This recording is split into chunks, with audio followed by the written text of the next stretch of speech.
उसले दिनभरिको सबै कुरा सुनिसकेपछि फेरि सोधे, बाबा मम्मीलाई भनिदिनु त्यसो भए हाम्रो बारेमा? मैले भने, पक्कै किन बिहे नगर्ने भनेर सोध्नुहुन्छ? त्यही बेला भनिदेऊ। उसले सोधी, मसँग बिहे गर्न तयार हुनुहुन्छ र हजुर? मैले भने, तयार छु नि। उसले फेरि भने, हस्। उसले अब बाबा मम्मीलाई हाम्रो रिलेसनको बारेमा सबै कुरा जानकारी गराउने भए। यसको परिणाम जे पनि हुन सक्थ्यो थाहा छैन। उहाँहरूको नजरमा म कस्तो खालको मान्छे थिएँ। मनमा डर थियो। केही बेरपछि हामी सुत्यौँ। मेरो मन आँतिन थालिसकेको थियो। मेरो मन डराउन थालिसकेको थियो। कता कता पोले चाहिँ चस्के चाहिँ हुन्थ्यो। म सधैँ त्यही क्याफेमा गएर चुरोट खाने गर्थेँ। पक्कै पनि उसको बाबा मामुले मान्नुहुन्न भन्ने लाग्यो। तर डराएर पनि त भएन। आखिर म डराउनु भनेको कृपालाई गुमाउनु। कसरी गुमाउन सक्थे यति धेरै माया गरेकी कृपालाई? उसको एक वचनमा चुरोट छोडिदिएको थियो। भोलिपल्ट उसँग भेट भयो। उसको मुहार मलिनो थियो। रुन्ची रुन्ची देखिन्थ्यो। उसलाई सोधे, के भयो आज, किन सेन्टी? उसले भन्न लाग्यो, मैले सबै भने बाबा आमालाई तिम्रो बारेमा। मैले भने, हो र, के भन्नुभयो? उसले फेरि भने, थाहा छ तिम्रो कारण सबै कुरा बिग्रियो। मान्नु भएन, तिमीसँग बिहे हुँदैन अरे। मैले भने, होइन होला। अचानक ऊ रुन लागे। म उसलाई अँगालोमा बाँध्न थालेँ। ऊ रुँदै बोल्न लागे, यो सब तिमीले चुरोट खाएर त हो नि। मैले भने, या यस्तो नि हुन्छ? उसले भने, हुन्छ नि। कसरी मनाउनु बाबा मम्मीलाई? मैले भने, मिलाउन, अहिले खाँदैन भनेर। उसले फेरि भने, म सक्दिनँ। हिजो कति गाली खाएँ, मलाई भगाउने रञ्जन। मैले भने, भागेर बिहे गर्छौ र? उसले भने, गर्छु नि। मैले भने, पक्का एक दिन म आफै कुरा गर्छु तिम्रो बाबा मम्मीसँग, अनि भएन भने भागौँला। भाग्नु राम्रो पनि त होइन।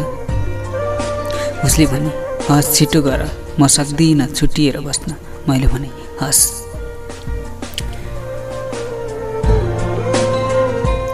उसले रुन कम गर्न थाले। केही बेरमा रुन बन्द पनि गरे। खाजा खायौँ अनि कुरा सकिएर निस्क्यौँ। बेलुकी खाना खाएर खाटमा पल्टिँदै बसेँ अनि फेसबुक खोलेँ। केही बेरमा मैले उसको बाबाको प्रोफाइलमा नयाँ फोटो देखेँ। फोटोले मेरो होस हवास उडायो। भिरबाट झरे चाहिँ भयो। फोटो अरूको होइन, मेरै कृपाको थियो। मन चस्कियो, आँसु खस्यो। त्यो फोटोले सारा खुसीहरू लुटिदियो। उसको स्वयंवरको तस्बिर थियो, त्यो पनि अरू कसैसँग। तर उसले त भनेकी थिए ऊ त अरूसँग होइन, मसँग नै बिहे गर्न चाहन्छे। उसले त्यो अर्को केटालाई रिजेक्ट गरिदिए। तर त्यो तस्बिरले भन्दै थियो कि कृपाले मसँग झुट बोल्यो। मैले फोटोका कमेन्टहरू हेरेँ। बधाईको हिरो लागेको थियो। ऊ मुस्कुराएकी थिए। फोटोहरू हेर्दै गएँ। कतै टिका लगाएको फोटो, कतै माला अनि कतै औँठी लगाएको फोटो। उसले मसँग झुट बोलेकी थिए। उसले मलाई झुक्क्याएकी थिए। मेरो आँसु बगिरह्यो। मेरो अगाडि भएका सबै कुराहरू हराए। म खाली भएँ। केवल कृपाको मुहार आँखा अगाडि नाचिरह्यो। म यही सोच्न थालेँ, आखिर यति धेरै माया गरेकी कृपाले मलाई कसरी धोका दिन सक्थे? अनि फेरि यो सत्य होइन भनौँ भने ती तस्बिरहरूले सबै कुरा बोल्दै थिए। के साँच्चै कृपाले मलाई धोका दिएकै हो त? म सोचिरहेँ। कृपालाई फोन गर्ने हिम्मत पनि भएन। आजसम्म कहिले शङ्का नगरेको उसले आज अचानक यो सब गरेकी थिए। के मेरो विश्वासमाथि घात भएको हो त? तस्बिरले यही भन्दै थियो। म कमजोर भएँ। सबैभन्दा ठुलो घात भएको थियो मलाई। आखिर मसँग नाटक गर्दा गर्दै ऊ कोही अरूको हुन लागिसकेकी थिए। उसले मसँग झुट बोलिरहेकी थिए। म उसको फोन कोरिरहेँ। मलाई सुन्नु थियो उसका झुटहरू। मलाई हेर्नु थियो अझै कति तल गिर्न सक्थे मेरी कृपा। अब त उसलाई मेरी पनि कसरी भन्न सक्थे, जबकि ऊ अरू कसैको हुँदै थिए। 1 घन्टा जति पछि मेरो मोबाइलमा उसको फोन आयो। मेरो आँसु रोकिएको थिएन। मैले फोन उठाएँ। उठाउने बित्तिकै उसले बोले, मेरो कालो के गर्दै? उसको यो वाक्य तीर बनेर छिरो मुटुभित्र अनि मुटुका हरेक कुना कुना घोस्न थाल्यो। यस्तो लाग्यो कि ऊ जिस्काउँदै थिए मलाई अनि मेरो चोखो प्रेमलाई। तैपनि मैले पीडा लुकाएर भने, ठिक छ तेरो नि। उसले जवाफ दिए, ठिक छ। मैले उसको मन चोर्न सोधेँ, भन्यो त बाबा मम्मीलाई? उसले भने, मैले भनेको होइन, मान्नु भएन भनेर। मैले तीर हाने। त्यसो भए भागौँ न हामी भोलि। उसले फेरि भने, के भाग्नु? मैले सोधेँ। किन भाग्दैनौ मसँग? उसले फेरि भने। होइन, आजको भोलि त कसरी भाग्नु, तयारी त चाहियो। मैले फेरि सोधेँ, कहिले भाग्ने त? अनि उसले भने, 1 हप्ता जति पखन अनि भाग्ने। त्यतिन्जेल तयारी गर्ने, पैसाहरू जाने ठाउँ हुँदैन र? ऊ कति मिठो झुट बोल्दै थिए, मलाई थाहा नै नदिई अरूसँग स्वयंवर गरिसकेकी थिए अनि मसँग भाग्छु पनि भन्दै थिए। यो दोहोरो चरित्र मैले बुझ्नै सकिनँ। आखिर किन गर्दै थिए यो सब कृपाले? जसले चोखो माया गर्यो उसैलाई किन रुवाउँदै थिए कृपा? मैले भने, तिमी अरूसँग नै बिहे गर न त कृपा, छोडिदेऊ मलाई। अनि उसले भने, मलाई थाहा थियो केटाहरू यस्तै हुन्छ, उनीहरूको प्रेम केवल शरीरसँगको हो, सबै उस्तै त हुन्। मलाई उसको कुरामा रुन्ची आँसु लाग्यो। धोका ऊ आफै दिँदै थिए अनि दोष हामी केटाहरू र हाम्रो प्रेमलाई लगाउँदै थिए। पीडाको बीचमै हाँसेँ। मैले जब शक्ति खोल्ने हेतुले भने, तँलाई थाहा छ म तेरो बाबासँग याड छु नि? उसले भने, थाहा छ। अनि मैले भने, मैले तेरो सबै फोटोहरू देखेँ। मैले तँलाई चिने कृपा, प्रेम नाम गरेको धोकालाई चिने कृपा, गोरो अनुहारभित्र लुकाएको त्यो कालो मन चिने कृपा। उसले नबुझे जस्तै गरी सोधे, के भनेको, के भयो? मैले आँखाको आँसु पुस्दै भने, बधाई छ स्वयंवरको लागि, निम्तो त आएन तर पनि। उसले भने, लौ कसरी थाहा भयो? मैले नलुकाई भने थिएँ, तेरो बाबाको प्रोफाइलबाट।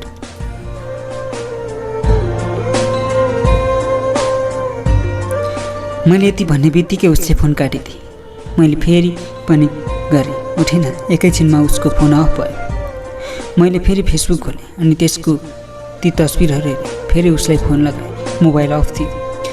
केही बेरमा उसको फेसबुकमा मेसेज गरेँ, मलाई त तसँग कुरा गर्न छ, आखिर किन गरिस् यो? भनिदिएको भए हुन्थ्यो, मलाई कोही अरूसँग बिहे गर्नु छ भने। तर भनिनस्, म हाँसी हाँसी पठाइदिन्थेँ कृपा। तँलाई पो मेरो माया लागेन, मलाई त लाग्छ। एकचोटि भन, किन यसो गरेँ कि? फेरि जिन्दगीमा तँलाई कहिले पनि मैले यो मेरो मुख देखाउँदिनँ। तर ऊ अनलाइन पनि आएन। म कोरिरहेँ उसको रिप्लाई, उसलाई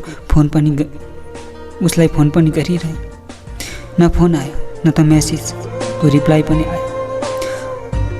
आँसु बगिरहेकै थियो, मनमा असह्य पीडा भएको थियो। मैले केही सोच्नै सकिनँ। रात निकै अँधेरो थियो। छतमा गएँ, तारा अनि जुन हेर्दै रोएँ। चिसो भुइँमा बेवारिसे भएर रोएँ। कसैले नसुनोस् भनेर मुख छोपेर रोएँ। फेरि कहिले पनि रुन्न भन्दै भक्का निएर रोएँ। गलत मानिसहरूलाई गरेको असल प्रेम सम्झिएर रोएँ। आँसु अनि पीडा त त्यति बेला झन् बढ्यो जब उसको रिप्लाई आउनुको सट्टा उल्टै फेसबुकमा पनि ब्लक भए। यो सबै पढाइबाट होइन हजुर। मैले यति धेरै विश्वास गरेको अनि यति धेरै माया गरेको अनि आशा भरोसा गरेको मेरै कृपाबाट हुँदै थियो। काश म यति बेलै मरिदिन्थेँ भने यो पीडा सहनु त पर्दैन चाहिँ लाग्थ्यो। घरि लाग्थ्यो त्यही छतबाट हाम फालेर मरिदिउँ। घरि लाग्थ्यो डोरीको पासो लगाउँ। घरि लाग्थ्यो नारीमा कृपाको नाम ब्लेडले लेखेर मरिदिउँ। अनि फेरि सोच्थेँ, आखिर यो सब कसको अनि के का लागि? त्यही कृपा जसले मलाई रुवाई, त्यही कृपा जसले मलाई दुखाई, धोका दिई अनि प्रयोग गरी आफ्नो रमाइलोको लागि। मरेर के पाउँछु? कृपालाई पाउँछु या कृपाको प्रेम पाउँछु? केही पनि त पाउँदिनँ। अनि मेरा बाआमा उहाँहरूको के हुन्थ्यो मेरो मृत्युपछि? त्यसैले मैले सहने निर्णय गरेँ, मर्ने। उसलाई उसको बिहेको बधाई दिनै बाँकी थियो। म रोएँ, धेरै रोएँ, अनेक थरी सम्झेर रोएँ। उसको प्रेम अनि मेरो मुस्कुराएको तस्बिर हेरेर रोएँ। सारा कुराहरू सम्झेर रोएँ, उसको प्रेम सम्झेर रोएँ। अनि त्यही प्रेम झुटो रहेछ जानेर रोएँ।